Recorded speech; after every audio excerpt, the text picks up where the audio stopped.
السلام عليكم ورحمة الله وبركاته. إن الحمد لله نحمده ونستعينه ونستغفر ونعوذ بالله من شرور أنفسنا وسيئات أعمالنا. من يهده الله فلا مضل له ومن يضلله فلا هادي له وأشهد أن لا إله إلا الله وحده لا شريك له وأشهد أن محمدا عبده ورسوله. أما بعد، رب اشرح لي صدري ويسر لي أمري واحلل عقدة من لساني يفقهوا قولي رب زدني علما رب زدني علما। সম্মানিত আজকের ক্লাসে উপস্থিত সুপ্রিয় দিন দরদি ভাই সকল, আল্লাহ তাবারক ওয়া তাআলার অশেষ দয়া, তার মেহেরবানি, তার তৌফিক যে আজকে আমরা শেখুল ইসলাম ইবনে তাইমিয়া রাহিমাহুল্লাহ যে একটি অন্যতম বই আল আকিদাতুল ওয়াসিতিয়া এর ধারাবাহিক ক্লাসে আজকে প্রায় 61 নম্বর পর্ব ক্লাসে উপস্থিত হয়েছি, যেটা তার অনুগ্রহ, তার অশেষ দয়া। তারপর আমাদের সকলের প্রাণ প্রিয় নবী করিম মুহাম্মদ মুস্তাফা সাল্লাল্লাহু আলাইহি ওয়াসাল্লাম, ওনার উপরে অসংখ্য শান্তি ধারা বর্ষিত হোক। আল্লাহুম্মা সাল্লি আলাইহি আল্লাহুম্মা বারিক আলাইহি। আমাদের চলমান যেটা বিষয় ছিল খুবই গুরুত্বপূর্ণ, আর যে বিষয়ে বেশিরভাগ কথা এর পূর্বের পর্বে কথা হয়ে গেছে, আজকেও তারই কিছু অংশ বাকি আছে, ইনশাআল্লাহ তুলে ধরা হবে। আমর বিল মারুফ ওয়ান নাহি আনিল মুনকার তথা সৎ কাজের আদেশ, অসৎ কাজ থেকে নিষেধ করা, এটা আহলুস সুন্নাহ ওয়াল জামাতের মানহাজি নীতি। তারা সৎ কাজের আদেশ দেয়, অসৎ কাজ থেকে অসৎ কর্ম থেকে নিষেধ করে, সতর্ক করে। তো এরই নীতিমালা কি, শর্ত কি, কারা করবে, এ বিষয়ে আলোচনা হয়েছে। আর শর্তগুলো প্রায় তুলে ধরা হয়েছে 6টি শর্ত। এবার অনেকেই বলে যে যে হুকুম দিবে কোনো জিনিসের, সৎ কাজের, আর অথবা কোনো শরীয়ত বিরোধী কাজ থেকে নিষেধ করবে, সে যেন,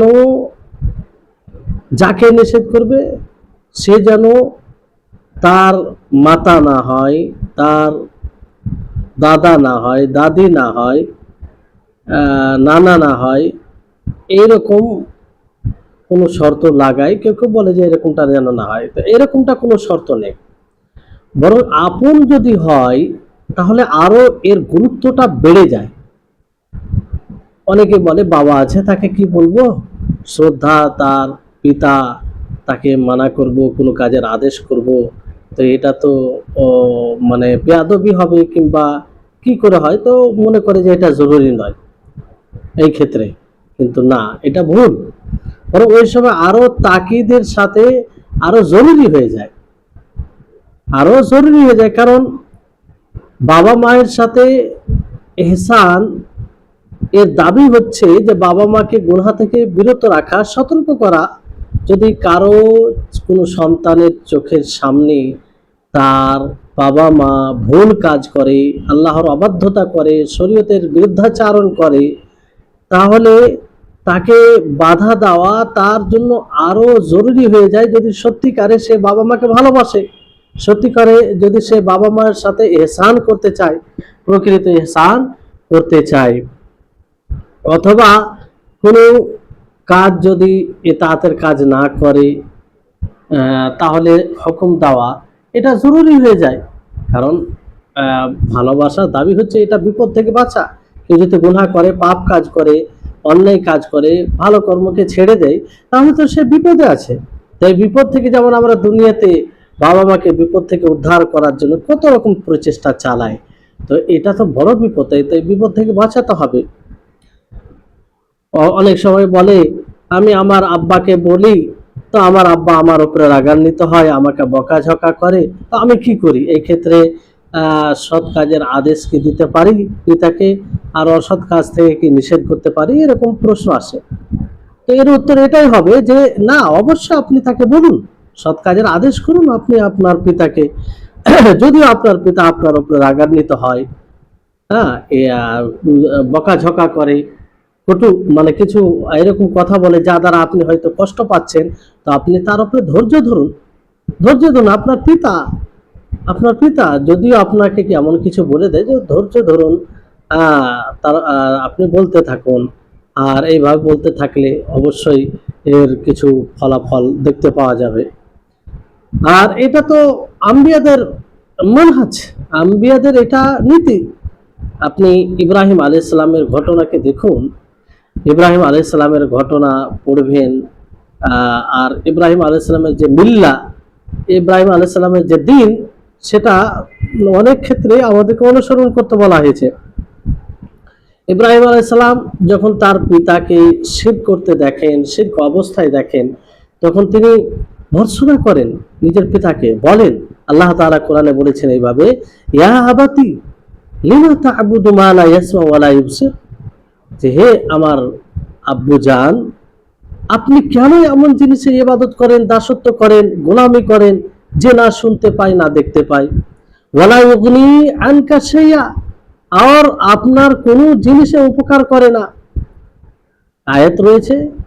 তারপরে অনুরূপভাবে ওই আয়াতে আরো কিছু আয়াত রয়েছে, পরে আয়াতগুলোতে এইভাবে বলা হয়েছে যে আল্লাহ ইব্রাহিম আলাইহিস সালাম তার পিতাকে সম্বোধন করে বলেন, কি বলেন, ইয়া আবাতি লা তা'বুদিশ শাইতান ইন্নাশ শাইতানা কানা লির-রহমানি আসিয়া, ইয়া আবাতি ইন্নী আখাফু আন ইয়ামাসসাকা আযাবুম মিনার রহমান ফাতাকুনা লিশ-শাইতানি ওয়ালিয়্যা।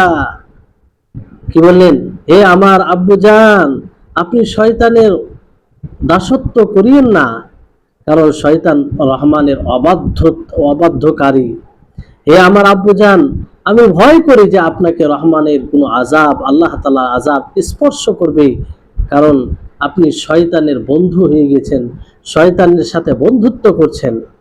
এইভাবে অনুরূপভাবে এটা করার পরে তখন তার পিতা ইব্রাহিম আলাইহিস সালামের পিতা ইব্রাহিমকে কি বলেছিলেন, আরাগিবুন আনতা আন আলিহাতি ইয়া ইব্রাহিম, তুমি কি আমার মাবুদ থেকে বিমুখ হয়ে যাচ্ছে ইব্রাহিম, লাইন লাম তানতাহি লা আরজুমান্নাকা, যদি তুমি এটা থেকে বিরত না হও ওয়াহজুরনি মালিয়া, আমি তোমাকে পাথর মেরে হত্যা করে দেব। কত বড় কথা বলেছিলেন, হত্যা করে দেব, শেষ করে দেব তোমাকে। কিসের, কোনো বাবার সাথে বেয়াদবি করেছিলেন, কোনো অন্যায় করেছিলেন না, দাওয়াত দিয়েছিলেন, শিরক থেকে সতর্ক করেছিলেন, এই কথা। তো ইব্রাহিম আলাইহিস সালামকে দাওয়াত ছেড়ে দিয়েছিলেন না, ইব্রাহিম আলাইহিস সালাম দাওয়াত অব্যাহত রেখেছিলেন।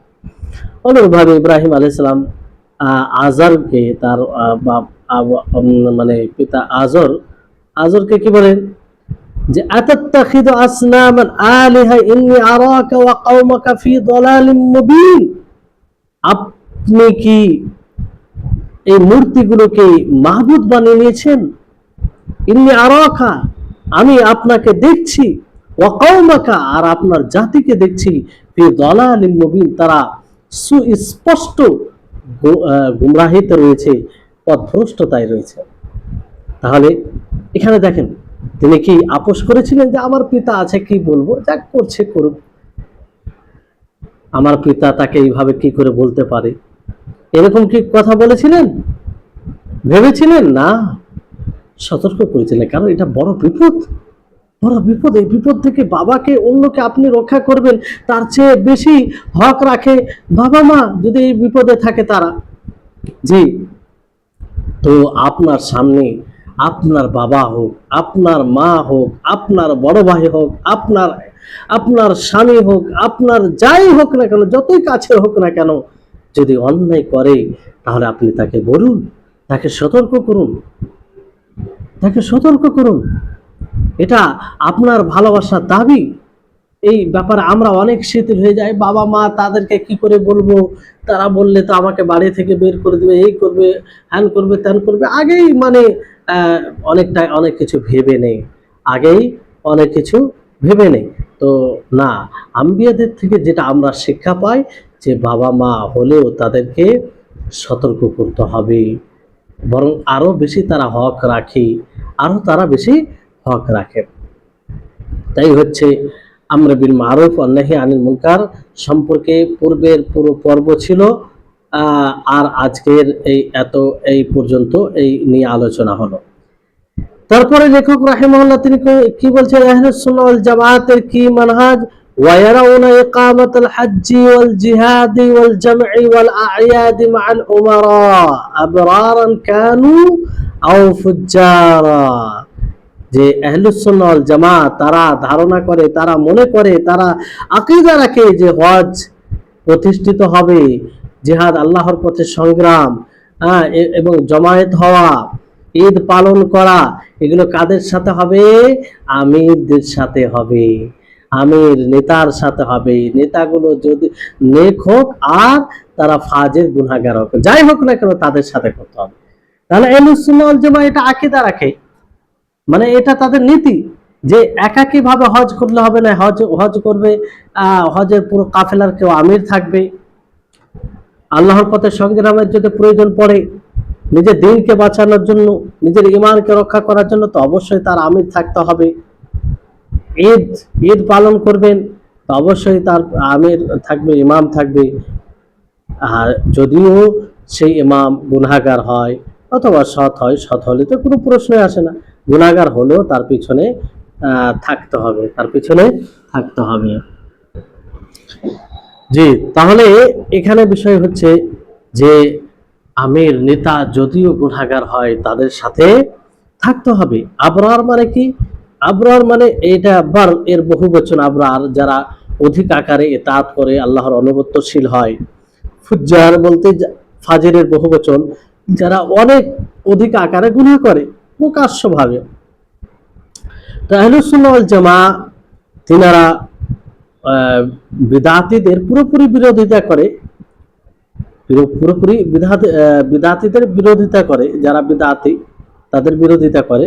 আর সাথে সাথে হজ করতে গেলে অবশ্যই তারা মনে করে যে আমির যে থাকবে তার অধীনে করতে হবে, যদিও সে আল্লাহর ফাসিক বান্দা হয়, সে প্রকাশ্যভাবে গুনাহ করে, প্রকাশ্যভাবে গুনাহ করে। আর এই নীতির উপরে সালাফে সালেহিন ওনারা ছিলেন, এই নীতির উপরে সালাফে সালেহিন ওনারা ছিলেন। যতগুলো দেখবেন আমির হয়েছে, মানে হজ হয়েছে, হজে কাউকে না কাউকে আমির বানিয়েছে। যেমন নবম হিজরিতে যখন হজ করেন তখন তাকে কাকে আমির বানানো হয়েছিল? আবু বকর রাদিয়াল্লাহু তাআলা আনহুকে, আবু বকর রাদিয়াল্লাহু তাআলা আনহুকে আমির বানানো হয়েছিল। আর এর উপরে, এই নীতির উপরে রয়েছে, আজ পর্যন্ত চলে আসছে যে একটা আমির হবে, নেতা হবে, সে তার পিছনে পিছনে যাবে, যেখানে যেতে বলবে, যেটা করতে বলবে সেটা করবে। অর্থাৎ হজ সংক্রান্ত কিংবা শরীয়তের শরীয়তের সীমাবদ্ধতায় যা বলবে সেটা ওই অনুযায়ী চলবে। আর অবশ্যই ইমামের দরকার আছে, এমন ইমাম থাকবে যার অনুসরণ ইক্তেদা করবে। আর যদি এটা না থাকে, প্রত্যেকটা মানুষ নিজের মতো চলে, তার উপরে কোনো নেতা আমির না থাকে, তাহলে তো এতে বিশৃঙ্খলার সৃষ্টি হবে, বিশৃঙ্খলার সৃষ্টি হবে। তো আহলুস সুন্নাহ ওয়াল জামাত এনারা আমিরদের সাথে হজ করাটাকে সঠিক মনে করে, যদিও আমির নেতাগুলো ফাসিক হয়, এমনকি যদিও তারা মদ্যপান করে তারপরও তাদের সাথে থাকতে হবে। এটা বললে হবে না যে সে ফাজির ইমাম, ফাজির নেতা, তার এই পিছনে থাকলে হবে না, এটা বললে চলবে না। কারণ ওই সময় ফাজির হলো তার ইতাআত করা জরুরি। জি, যদিও ফাজির হয়, ফাসিক হয়, এটা শর্ত যে তার ফিস্ক, তার ফিজর মানে গুনাহ যাতে এমন কুফরি, সুস্পষ্ট কুফর পর্যন্ত না নিয়ে যায়, যেটা স্পষ্ট কুফর হবে আর সে কুফর হওয়ার দলিল থাকবে। এরকম যদি না হয় তো তার অনুসরণ করতে হবে, তার পিছনে পিছনে চলতে হবে। যদি এরকমটা হয় তাহলে তার কথা মানবে না। জি, এই হচ্ছে বিষয়। তো যদিও ফিস্ক করে, গুনার কাজ করে, কিছু গুনার কাজে ফাসিকি কাজ করে, তারপরে তার সাথে তাকে ভালোবাসতে হবে সেই অনুযায়ী, কারণ সে কাফের হয়ে যায়নি। আহ, নেতাদের অনুসরণ, তাদের পিছনে চলা এটা জরুরি। খাওয়ারিজদের বিরুদ্ধে, খাওয়ারিজরা এটা মনে করে না। খাওয়ারিজরা কি মনে করে যে কোনো ইমামের, এমন ইমামের অনুসরণ করা যাবে না, এমন নেতার অনুসরণ করা যাবে না যে গুনাহগার হবে। কারণ তাদের কায়দা নীতিমালা কি, যে যদি কেউ কাবিরা গুনাহ, বড় গুনাহ করে, তাহলে সে কি হবে, কাফির হয়ে যাবে, মুখাল্লাদ ফিন্নার হয়ে যাবে, সে চিরস্থায়ী জাহান্নামী হয়ে যাবে। তো এই ক্ষেত্রে তারা এই জন্য এটাকে সামনে রেখে তারা কি বলে, যদি কোনো নেতা ইমাম ফিসকি কাজ করে, ফাসিকি কাজ করে, প্রকাশ্য গুনাহ করে, কাবিরা গুনাহ করে, তাহলে তার পিছনে থাকা যাবে না, কারণ তারা কাকে কাফির মনে করে তাদেরকে। অনুরূপভাবে রাফিজরা যে আকীদা রাখে, তাদেরও বিরুদ্ধে আহলে সুন্নাত জামাত। রাফিজা তারা বলে যে মাসুম ছাড়া কেউ ইমাম হয় না, মানে ইমাম ওই ব্যক্তি হবে যার কোনো গুনাহ হবে না, যার কোনো গুনাহ হবে না। হ্যাঁ, এই জন্য তারা বলে যে এখন কোনো ইমাম নেই, আমরা সেই যে ইমাম, মাসুম ইমাম, তাদের আমরা অপেক্ষায় রয়েছি। এখন কোনো ইমামের তত্ত্বাবধানে থাকা যাবে না, কোনো ইমামের অনুকরণ করা যাবে না। হ্যাঁ, আর ইমাম একমাত্র মাসুম হবে। এই জন্য হজ করতে গিয়ে, আল্লাহর পথে সংগ্রাম করতে গিয়ে কোনো ইমামকে রাখা যাবে না, কোনো ইমামের অধীনে থাকা যাবে না, কারণ তাদের নিকটে মাসুম ইমাম, ইমাম মাসুম হবে। আর মাসুম বলতে যার কোনো গুনাহ হয় না, তাদের নিকটে বিশেষ কিছু ইমাম রয়েছে, তাদের ব্যাপারে তাদের ধারণা যে তারা গুনাহ করে না, তারা গুনাহ করে না। অথচ মাসুম কাউকে বলা যায় না। মুহাম্মদ সাল্লাল্লাহু আলাইহি সাল্লামকে মাসুম বলা যেতে পারে, যে আল্লাহ তাআলা তাকে ক্ষমা করে দিয়েছেন এবং শরীয়তের ব্যাপারে সে কোনোদিন ভুল করতে পারে না। তো মাসুম বলে তাদের ইমামদের ব্যাপারে তারা এটা ধারণা পোষণ করে, ফলে কোনো ইমামকে তারা মানে না। আহলুস সুন্নাহ ওয়াল জামাত কি বলেন, যে না, আপনি হজ করবেন আমিরদের নেতার তত্ত্বাবধানে, যে ইমাম নেতা থাকবে তার তত্ত্বাবধানে, সে সৎ হোক অথবা অসৎ হোক, সৎ হোক অথবা অসৎ হোক। অনুরূপভাবে জিহাদ প্রতিষ্ঠিত করা নেতার সাথে, মানে সংগ্রাম, নিজের ইমানকে টিকিয়ে রাখার জন্য, তো এটার জন্য আমির লাগবে, নেতা ছাড়া এটা করা যাবে না, যদিও নেতা ফাসিক হয়, যদিও নেতা ফাসিক হয়। হ্যাঁ, জরুরি। আহলুস সুন্নাহ ওয়াল জামাত মানে এটাই বলে। আহলুস সুন্নাহ ওয়াল জামাত তারা হ্যাঁ, মানে আল্লাহর মাসিয়াতে, আল্লাহর অবাধ্যতায় আমিরদের অনুসরণ করে না, আমিরদের অনুসরণ করে না। আর আহলুস সুন্নাহ ওয়াল জামাত যেটা আপনাদেরকে বললাম, যেটা তাদের নীতি, এই নীতিকে যদি না মানি তা আরো বিশৃঙ্খলা হবে, বড় বড় ফিতনা আসবে। এই জন্য দেখবেন যতগুলো বড় বড় ফিতনার আপনি বিষয় দেখবেন, তার মুখ্য কারণ নেতাদের বিরুদ্ধে যাওয়া, নেতাদের বিরুদ্ধে বাগাওয়াত করা, নেতাদের বিরুদ্ধে বের হয়ে যাওয়া, এটা বড় ফিতনার কারণ হয়। শত শত মানুষ, হাজার হাজার মানুষ, লক্ষ লক্ষ মানুষের হত্যার কারণ হয়। যে আমিরের মধ্যে, নেতার মধ্যে হয়তো কিছু রয়েছে যেগুলো আপত্তিকর বিষয়, গুনাহ পাপের কাজ, তো তার বিরুদ্ধে বের হয়ে গেল, বাগাওয়াত করে দিল, তাহলে এটা বড় ক্ষতি নিয়ে আসে। শরীয়ত এটার পারমিশন দেয়নি, জি না, শরীয়ত পারমিশন দেয়নি। শরীয়ত কখনো চায় না যে আপনি সামান্য কিছু অর্জন করতে গিয়ে আপনি অনেক কিছু হারিয়ে ফেলেন, শরীয়ত এটা চায় না। এগুলোর হিকমা কি, যে কারণ আপনি যখন কোন নেতার বিরুদ্ধে যাবেন, নেতার বিরুদ্ধে বাগাওয়াত করবেন, আপনার শক্তি ও তার শক্তি কোনো তুলনা করা যায় না। তার কাছে মিলিটারি থাকে, তার কাছে পাওয়ার থাকে, আর আপনি একটা সাধারণ মানুষ, তার বিরুদ্ধে গিয়ে আপনাকে মানে আত্মহত্যা করা ছাড়া কিছু হয় না, আত্মহত্যার মতো হয়। কারণ সে, তার কাছে শক্তি, সবকিছু ব্যবস্থা আছে, আপনাকে ইচ্ছা করলে সহজে শেষ করে দিতে পারে। তো এইভাবে আপনি তার বিরুদ্ধে বের হতে পারেন না, বিরুদ্ধে বের হলে ক্ষতি রয়েছে, শরীয়তে এটা অনুমতি দেয়নি। এই জন্য নেতা যদি খারাপও হয়, অসৎ হয়, তারপরও আপনি ধৈর্য ধরবেন, ধৈর্য ধরে থাকবেন, ধৈর্য ধরে থাকবেন। হ্যাঁ, যদি কুফরে বাওয়াহা পাওয়া যায়, এমন কুফর যেটা স্পষ্ট, যার স্পষ্ট দলিল আছে, তখন আপনি তার অনুসরণ করবেন না, কিংবা তার কথা মানবেন না ওই বিষয়ে। আর বিরুদ্ধে বাগাওয়াত তখনই করা যাবে যদি ওই রকম বিকল্প কোনো পথ থাকে, যে ও সরে গেলে কোনো বড় কোনো ক্ষতি হবে না, ওই জায়গায় এক উত্তম কেউ আসবে, এরকম বিষয় যদি থাকে, সম্ভাবনা থাকে, তাহলে আপনি করতে পারেন, নাহলে আপনাকে ধৈর্য ধরতে হবে। ইসলাম একটা সুন্দর ধর্ম। আপনি এইসব নীতিগুলো শুনে মাঝে মধ্যে আপনি একাকী ভাববেন যে কেন কেন সালাফে সালেহিন এই নীতিকে অবলম্বন করে, তার ইসলামের দিক নির্দেশনা এটা কেন? কারণ ইসলাম কখনো চায় না যে মানুষ ক্ষতির সম্মুখীন হোক। ইসলাম কখনো চায় না যে সামান্য কিছু ভালো প্রতিষ্ঠিত করতে গিয়ে অনেক কিছু হারিয়ে ফেলুক, ইসলাম চায় না। জি, তো কোনো নেতার বিরুদ্ধে বের হয়ে যাওয়া এটা ছোট মোটো বিষয় নয়। আপনি যখন কারো বিরুদ্ধে বাগাওয়াত করবেন, তো সে তো আপনার পাওয়ার দেখাবে, সে তো আপনার শক্তি পুরো প্রয়োগ করবে, ফলে আপনার ক্ষতি ছাড়া তখন কিছু থাকবে না, আপনি কিছু করতে পারবেন না, কারণ আপনার কাছে কিছু নেই। জি, এগুলো বিষয় এখন বুঝতে আপনাদের সমস্যা হবে না, যা যেহেতু আপনারা দেখছেন স্বচক্ষে যে এগুলো করলে কি হচ্ছে। তো এই হচ্ছে বিষয়। এবার আহলুস সুন্নাহ ওয়াল জামা, তবে আহলুস সুন্নাহ ওয়াল জামা কোনো সময় এটা মনে করে না যে আমির যে নেতা কোনো কাজ করবে সেটা মুনকার, এটার নাফি করে না। মানে অবশ্যই আমির যদি মন্দ কাজ করে, তো নেতা যদি মন্দ কাজ করে, ইমাম যদি মন্দ কাজ করে, তো সেটা মন্দই। আহলুস সুন্নাহ ওয়াল জামাত সেটাকে মন্দই মনে করে, সেটাকে সঠিক মনে করে না, বরং আরো বেশি ক্ষতিকর হয়ে যায়, সেটা আরো বেশি মুনকার হয়ে যায়।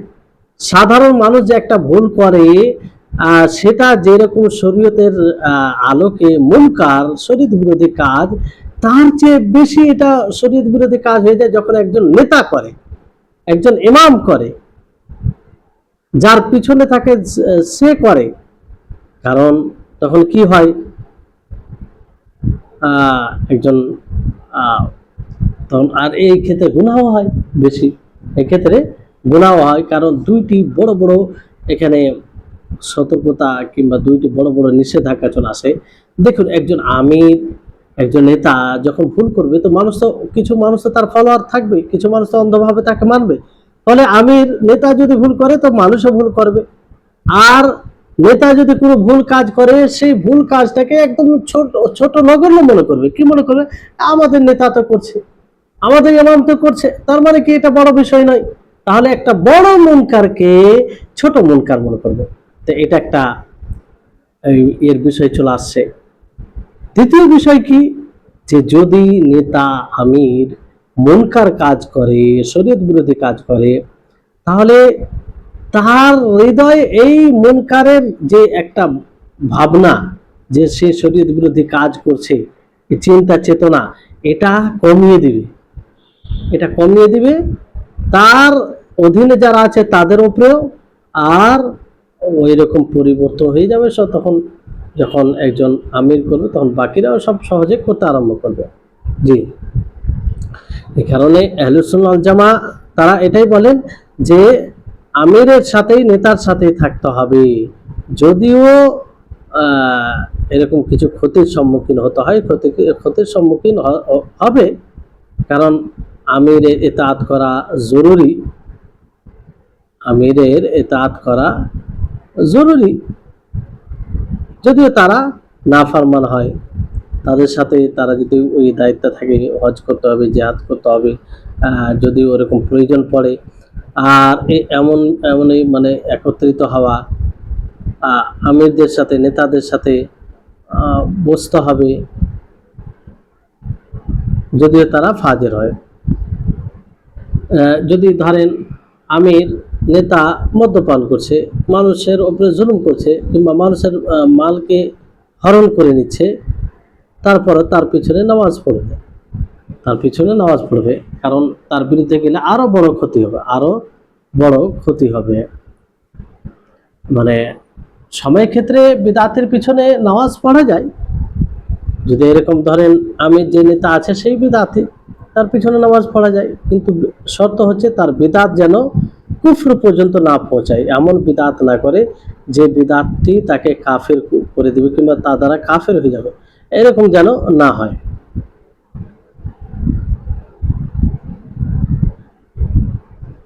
এরকম ভাবে যে ঈদের নামাজ প্রতিষ্ঠা হয়, যে আমিরদের সাথে, নেতাদের সাথে, যারা দায়িত্বশীল আছে তাদের সাথে একসাথে নামাজ পড়বে, সৎ হোক ভালো হোক, একসাথে সবাই নামাজ পড়বে।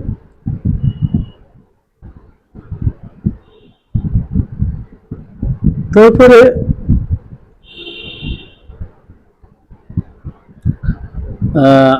ইমাম যারা রয়েছে, নেতা যারা রয়েছে, তাদের জন্যই তাদের কথা শুনবে এবং তাদের অনুসরণ করবে। আর এই ব্যাপারে আল্লাহ তাআলা স্পষ্ট করেছেন। এই ব্যাপারে আল্লাহ তাআলা কি বলেন? ইয়া আইয়ুহাল্লাযীনা আমানু আতিউল্লাহা ওয়া আতিউর রাসূল ওয়া উলিল আমরি মিনকুম, যে হে মুমিনগণ, তোমরা আল্লাহ আর আল্লাহর অনুসরণ করো, ইতাআত করো, আর রাসূলের ইতাআত করো, আর তোমাদের মধ্যে যারা উলিল আমর, উলামা সম্প্রদায়, শাসক, তাদের। নবী করিম মুহাম্মদ সাল্লাল্লাহু আলাইহি ওয়াসাল্লাম তিনি একটি হাদিসের মধ্যে বলেন যে ইন্নাকুম সাতারাউনা বা'দি আসারাতান ওয়া উমুরা, যে তোমরা আমার পরে এমন কিছু দেখবে যেটাকে তোমরা অপছন্দ করবে, তুনকিরুনহা, যেটাকে তোমরা অপছন্দ করবে। তো তারা বলল, ফামা তা'মুরুনা ইয়া রাসূলুল্লাহ, আপনি এই অবস্থায় কি আমাদেরকে হুকুম দেন, ওই অবস্থায় আমরা কি করব? তো আল্লাহ নবী মুহাম্মদ সাল্লাল্লাহু আলাইহি ওয়াসাল্লাম তিনি কি বলেন? যে আদু ইলাইহি হাক্কাহুম, তাদের হক আদায় করো, তাদের হক আদায় করবে। ওয়াসালুল্লাহ হাক্কাকুম, আর আল্লাহর কাছে চাইবে তোমাদের হক। তাদের হক বলতে কি? তাদের অনুসরণ করবে, তাদের অনুগত্য করবে আল্লাহর নাফরমানি ছাড়া বিষয়। আল্লাহর অবাধ্যতায় কারো অনুসরণ করা যাবে না, আল্লাহর অবাধ্যতায় কারো অনুসরণ করা যাবে না। জি, আল্লাহর অবাধ্যতা ছাড়া তাদের যেটা রয়েছে অনুসরণ করবে, আল্লাহর অবাধ্যতা ছাড়া। আদু ইলাইহিম হাক্কাহুম ওয়াসালুল্লাহ হাক্কাকুম, হাক্কাহুম বলতে তাদের অনুসরণ করা আল্লাহর অবাধ্যতা ছাড়া। ওয়াইল বিন হুজর থেকে বর্ণিত, তিনি বলেন সালমা বিন ইয়াজিদ আল জৌফি আর রাসূল সাল্লাল্লাহু আলাইহি সাল্লামকে জিজ্ঞাসা করেন, ইয়া নবী আল্লাহ, হে আল্লাহর নবী, আরাইতা ইন কামাত আলাইনা উমারা ইয়াসআলুনা হাক্কাহুম ওয়া ইয়ামনাউনা হাক্কানা, আপনি কি খেয়াল রাখেন, আপনি কি বলবেন যদি আমাদের উপরে এমন নেতা প্রতিষ্ঠিত হয় যারা তাদের হক চাইবে আমাদের কাছে আর আমাদের হক থেকে বাধা দেবে, মানে তারা চাইবে যে আমরা তাদের অনুসরণ করি, কিন্তু আমাদের তারা হক দেবে না। তো ওই সময় আপনি কি হুকুম দেন? ফামা তা'মুরুনা, তখন তিনি বললেন ইসমাউ ওয়া আতিউ ফাইন্নামা আলাইহিম মা হুমিলু ওয়া আলাইকুম মা হুমিলতুম, যে তোমরা শোনো এবং অনুসরণ করো, আর তাদের উপরে সেটা যেটা তারা বরদাস্ত করেছে, আর তোমাদের উপরে সেটা যেটা তোমরা বহন করেছো। তো এখানেও বিষয়টি রয়েছে। তারপরে ওবাদা বিন সামিত রাদিয়াল্লাহু তাআলা আনহুর হাদিসে রয়েছে, তিনি বলেন যে বায়াআনা রাসূলুল্লাহ সাল্লাল্লাহু আলাইহি ওয়াসাল্লাম, আমরা রাসূল সাল্লাল্লাহু আলাইহি ওয়াসাল্লামের উপরে বায়াত করলাম। আর কিসের উপরে বায়াত করলাম? তার কথা শোনা, তার অনুসরণ করা, কঠিনে এবং ভালো অবস্থায়, সচ্ছল অবস্থায়, অসচ্ছল অবস্থায়, সব সময়। আর কোন সময় মানে আমিরের বিরুদ্ধে না যাওয়া, সব সময় তাদের পিছনে থাকা। হ্যাঁ, ওই সময় যখন কুফরে বাওয়াহা দেখা দিবে, যখন কি দেখা দেবে? কুফরে বাওয়াহা, সুস্পষ্ট কুফর, যার উপরে দলিল থাকবে, যার উপরে কি থাকবে? দলিল থাকবে। তো এখানে ওবাদা বিন সামিতের যে হাদিসটি রয়েছে, এখানেও ওই কথাই বলে যে যতক্ষণ পর্যন্ত কুফরে বাওয়াহা সুস্পষ্ট কুফর না দেখা দিবে ততক্ষণ পর্যন্ত তাদের পেছনে থাকবে, তাদের অধীনে থাকবে। কারণ যদি তাদের অধীন থেকে বের হয়ে যায়, এক কথায় তাদের বিরুদ্ধে বের হয়ে যায় বা তাদের বিরুদ্ধে মানে বাগাওয়াত করে, তাহলে অনেক রকম বিভিন্ন প্রকারের মুসিবত আসবে। শত শত মানুষ, লক্ষ লক্ষ মানুষের খুন জান চলে যেতে পারে, আর যেটা যার অনেক অনেক উদাহরণ রয়েছে, এরকমটা ঘটেছে। আর আহলুস সুন্নাহ ওয়াল জামা তাদের আকীদা ওই সব বিষয়ে, যে সব বিষয়ে আপনার তাবিল রয়েছে, তাবিল বলতে ভুল বোঝাবুঝি, ইখতিলাফ রয়েছে, দ্বিমত রয়েছে, তো সে বিষয়ে বিরুদ্ধাচারণ না করা, যেমন ওলামাদের মাঝে হতে পারে, কিংবা নেতা হয়তো কোনো ইখতিলাফি বিষয়ে কথা বলতে গেলে সেটার একদম বিরোধিতা না করা। হ্যাঁ, আপনি সাধ্য অনুযায়ী নসিহা করতে পারেন, বলতে পারেন, বুঝাতে পারেন, বুঝাতে পারেন, ইজতিহাদ করে বলা, ভালোভাবে বলতে পারে। যদি এরকমটা বোঝা যায় যে হ্যাঁ মানে এর মাধ্যমে সে একদম ভুল কাজ করছে, তো তখন তাকে নসিহা করবে, খুব এহতরাম আদবের সাথে বলবে, যাতে হকটা সুস্পষ্ট হয়ে যায়। আর এটার জন্য নয় যে ইন্তেকাম নেওয়ার জন্য, প্রতিশোধ নেওয়ার জন্য, এরকমটা যেন বিষয় না হয়। তারপরে লেখক রাহিমাহুল্লাহ তিনি কি বলেন, ওয়া ইউহাফিজুনা আলাল জামাত, মানে আহলুস সুন্নাহ ওয়াল জামা তারা হেফাজত করে জামাতের উপরে, জামাত একত্রিত এক হয়ে থাকা। আহলুস সুন্নাহ ওয়াল জামা যেমন 5 ওয়াক্তের সালাতে এক জামাতে নামাজ পড়া, একদম পুরোপুরি জামাতে, যখনই নিদা শুনবে, কিংবা নিদা বলতে আজান শুনবে, উত্তর দিবে আর মুসলিমদের সাথে নামাজ পড়বে। যদি 5 ওয়াক্ত নামাজ কেউ এটা হেফাজত না করে, সংযত না হয়, তাহলে সে আহলুস সুন্নাহ ওয়াল জামাতের অনেক কিছু হারাবে। কারণ আহলুস সুন্নাহ ওয়াল জামা 5 ওয়াক্তের হেফাজত করে। এখানে একত্রিত হওয়া জামাতে এটাও শামিল হবে যে যখন কোনো বিষয়ে দ্বিমত হবে, একাধিক মত হবে, তো ওই সময় ঝগড়া না করে কোনো এক মতে টিকে থাকার চেষ্টা করা। কারণ এটারই ওসিয়ত নবী করিম মুহাম্মদ সাল্লাল্লাহু আলাইহি ওয়াসাল্লাম আমাদের সকলকে করেছেন। তিনি মুআদ বিন জাবাল, আবু মূসা কি বলেন, যখন ওই দুজনকে ইয়ামানের দিকে আল্লাহর নবী মুহাম্মদ সাল্লাল্লাহু আলাইহি ওয়াসাল্লাম পাঠালেন, কি বলেন, ইয়াসসিরা ওয়ালা তুআসসিরা ওয়া বাশশিরা ওয়ালা তুনাফিরা ওয়া তাতাওয়া ওয়ালা তাখতালিফা, সহজ করো, কঠিন করো না, সুসংবাদ দাও, ঘৃণা ছড়াও না, ইতাআত অনুসরণ, আর ইখতিলাফ করো না। তাহলে কোনো মত দ্বিমত হলে, একাধিক মত হলে, কোনো একটি মতের উপরে এক হওয়া, এটাও আহলুস সুন্নাহ ওয়াল জামাতের নীতি। তারপরে লেখক রাহিমাহুল্লাহ কি বলছেন, ওয়া ইয়াদিনুনা বিন নাসিহাতি লিল উম্মাহ, আহলুস সুন্নাহ ওয়াল জামা কি করেন, উম্মতের জন্য নাসিহাকে দ্বীন হিসাবে এটা গ্রহণ করেন, মানে এর দ্বারা আল্লাহ তাআলার নৈকট্য লাভ করে, এর দ্বারা আল্লাহ তাআলাকে খুশি করতে চায়, নাসিহা দ্বারা এটাকে দ্বীন মনে করে। আহলুস সুন্নাহ ওয়াল জামা এটার মাধ্যমে আল্লাহ তাআলার ইবাদত করে, উম্মতকে নাসিহা করতে গিয়ে, আর এটার ব্যাপারে ধারণা রাখে আহলুস সুন্নাহ ওয়াল জামা যে এটা দ্বীন, এটা দ্বীন। তো এই কল্যাণকামী মানুষের জন্য, কল্যাণকামী মানুষের জন্য উপদেশ যে এটা করে, কখনো আল্লাহর ইবাদত করতে গিয়ে এটা করে, আল্লাহর ইবাদত উদ্দেশ্য হয় তার, আর কখনো এটা করতে গিয়ে ভাব আবেগের কারণে করে, দ্বীনি উদ্দেশ্য নয়, ইবাদতের উদ্দেশ্য নয়। আর কখনো শাস্তির ভয়ে এটা করে, যে এরকম না করতে গেলে এরকম দুনিয়াতে এরকম হয়তো শাস্তি হবে, এই কারণে করে। আর কখনো এটা কি করে, যে উত্তম আখলাক দ্বারা নিজেকে সজ্জিত করবে, কখনো এটাও হবে।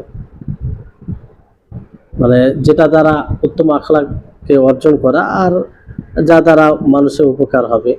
এই এই কারণে মানুষ নসিহা, উপদেশ, কল্যাণকামী হয়ে থাকে। মানে এক কথায় মানুষ যে মানুষের জন্য কল্যাণ করে, মানুষের জন্য কল্যাণকামী হয়, নসিহা করে, তো এটা ইবাদতের ক্ষেত্রে করে, আল্লাহর ইবাদত সন্তুষ্টি লাভের উদ্দেশ্যে করে, আবার কখনো আবেগের উপরে করে, আবার কখনো শাস্তির ভয় থেকে বাঁচার জন্য।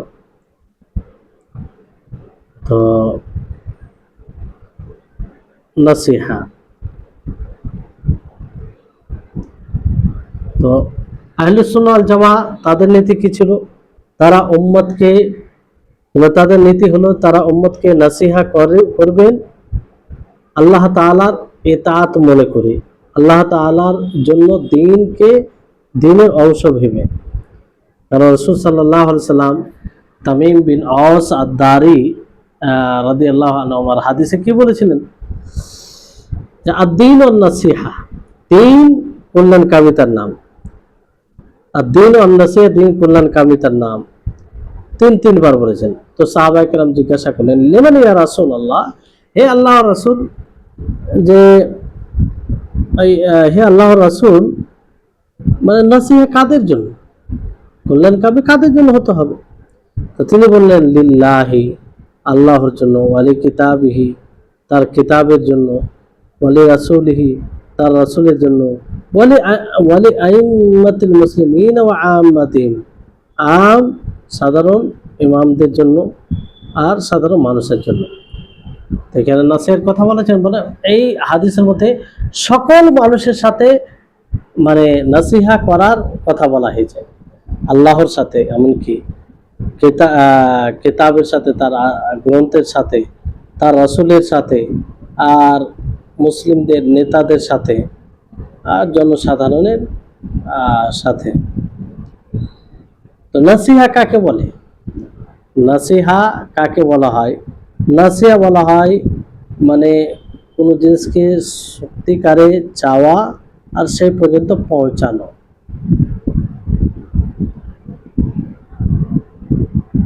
এটাকে নসিহা বলে। মানে সত্য হৃদয়ে চাওয়া আর সেই পর্যন্ত পৌঁছানো। তো রাসূল প্রত্যেকের জন্য, আল্লাহর জন্য, তার রাসূলের জন্য, কিতাবের জন্য, আর মুসলিমদের নেতাদের জন্য, সাধারণ মানুষের জন্য, সকলের জন্য নসিহা রয়েছে। তো আল্লাহর জন্য নসিহা বলতে হচ্ছে যে আল্লাহ তাআলা যেটা চেয়েছেন, যেটা বলেছেন, সেটাকে সত্য বলে মেনে নেওয়া আর সেই পর্যন্ত পৌঁছা।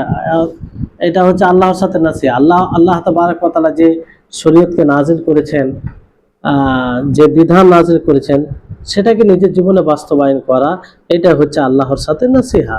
এটাই হচ্ছে আল্লাহর সাথে নসিহা। নসিহা কল্যাণকামী উপদেশ আসে। রাসূল সাল্লাল্লাহু আলাইহি সাল্লামের জন্য নসিহা কেমন?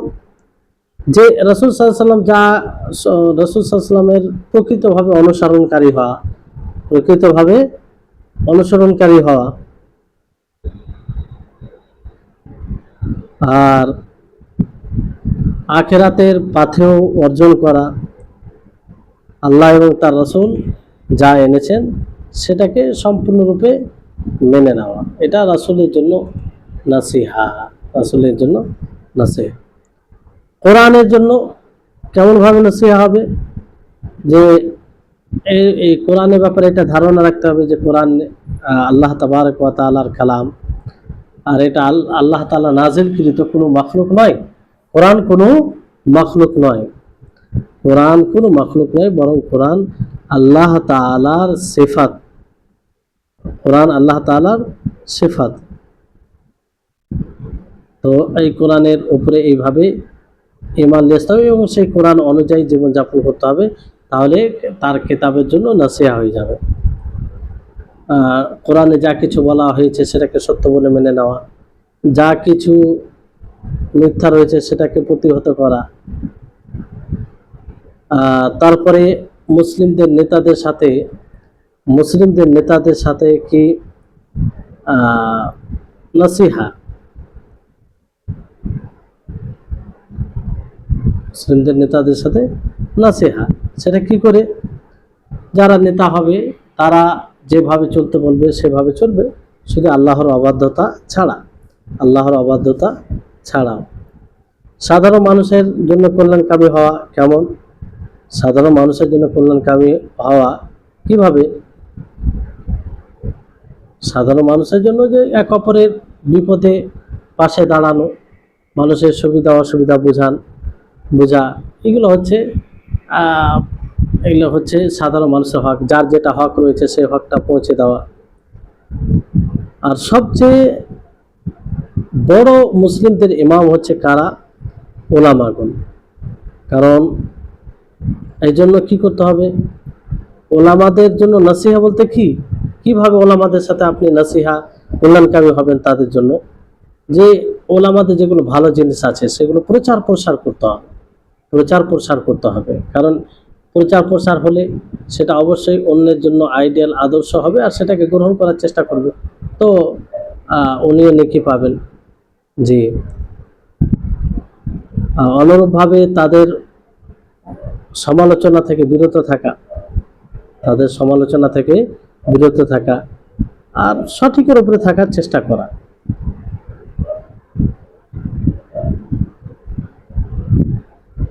সঠিকের উপরে টিকে থাকার চেষ্টা করা। হ্যাঁ, এবার যদি ধরেন ইমামদের সাথে নাসিহা, এই ব্যাপারে আমার আলোচনা রয়েছে, বিশেষ করে আরবাঈন নববীতে যে হাদিস রয়েছে সেখানে বিস্তারিত আলোচনা হয়েছে যে আল্লাহর জন্য নাসিহা কিরকম, রাসূলের জন্য, কিতাবের জন্য পুরোপুরি আলোচনা রয়েছে। সংক্ষিপ্তভাবে এখানে বলা হচ্ছে যে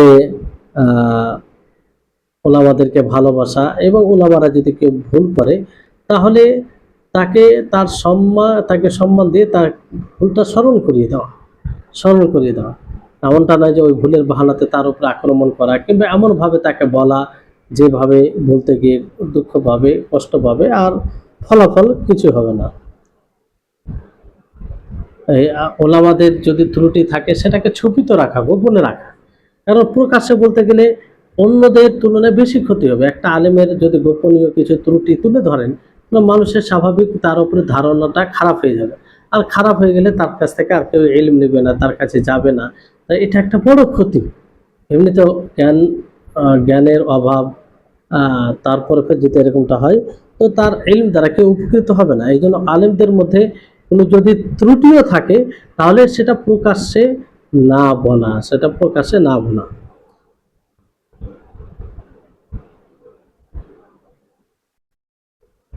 তাহলে এখানে উম্মাহ শব্দ যেহেতু বলা হয়েছে, যে উম্মাহ ইউরি ওয়া ইয়াদিনুনা বিন-নাসিহাতি লিল উম্মাহ, নাসিহাতুল উম্মাহ আসলে এই শব্দটা আইম্মা আর সাধারণ উভয়কেই শামিল করে।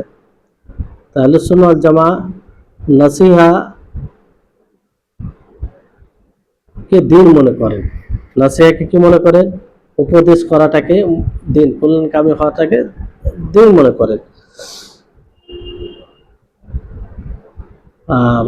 আল্লাহ নবী মুহাম্মদ সাল্লাল্লাহু আলাইহি সাল্লাম যখন বায়াত নেন সাহাবীদের কাছ থেকে, কিসের উপরে? যে লিকুল্লি মুসলিম, প্রত্যেকটা মুসলিমের জন্য কল্যাণকামী হওয়া এটা জরুরি।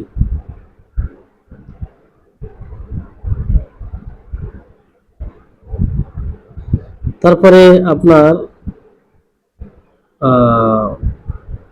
নাসিহা, সাধারণ মানুষকে আপনি নাসিহা করবেন, এর মিজান কি, এর মানে তারাজু কি, কিভাবে এটা করবেন? তো নবী করিম মুহাম্মদ সাল্লাল্লাহু আলাইহি ওয়াসাল্লাম তিনি বলেছেন যে লা ইউমিনু আহাদুকুম হাত্তা ইউহিব্বা লিআখিহি মা ইউহিব্বু লিনাফসিহি, যে তোমাদের মধ্যে কেউ অতক্ষণ পর্যন্ত মুমিন হতে পারবে না যতক্ষণ পর্যন্ত সে নিজের ভাইয়ের জন্য সেটাই পছন্দ করবে যা নিজের জন্য পছন্দ করে। তো এটা হচ্ছে নাসিহার উম্মাহ, মানে উম্মাকে, সাধারণ মানুষকে নসিহত করার একটা কি মিজান, যে নিজের জন্য যেটা পছন্দ করবে অন্যদের জন্য যেন পছন্দ করে। তো এই পর্যন্ত থাক, ইনশাআল্লাহ ফের নতুন এক বিষয় বলতে এর সাথে রিলেটেড বিষয় শুরু হবে ইনশাআল্লাহ, পরবর্তী ক্লাসে হবে। আল্লাহ তাবারক ওয়া তাআলার কাছে দোয়া করি আল্লাহ যেন আমাদের সকলকে তিনি জ্ঞান অর্জন করার তৌফিক দান করেন, আমাদের জ্ঞানে বৃদ্ধি দান করেন। আর ইলমে নাফি উপকারী জ্ঞান, যে জ্ঞান দুনিয়াতে ও আখিরাতে উভয়ই এতে কাজে আসে। এখান থেকে আজকের ক্লাস শেষ হচ্ছে। ওয়া আখির দাওয়ানা আলহামদুলিল্লাহি রাব্বিল আলামিন। আসসালামু আলাইকুম ওয়া রাহমাতুল্লাহি ওয়া বারাকাতুহু।